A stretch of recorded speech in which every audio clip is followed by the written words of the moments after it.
povedať, že na konci tisícročného kráľovstva Biblia píše v Zjavení 21, videl som nové nebo a novú zem. A prvé nebo a prvá zem sa pominuli a mora už niet. A videl som, ako z neba od Boha zostupuje sväté mesto, Nový Jeruzalem, pripravené ako nevesta ozdobená svojemu ženicha. A od trónu som počul mohutný hlas. Pozri, Boží stánok a medzi ľuďmi, Boží stánok je medzi ľuďmi.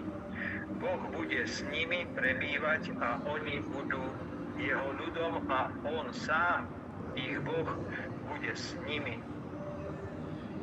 Čiže zostupuje, na konci tisícročného obdobia zostupuje ten Boží ľud, ktorého tam Pán Boh zobral do nebies. Teraz ten Boží ľud zostupuje v Novom Jeruzaleme,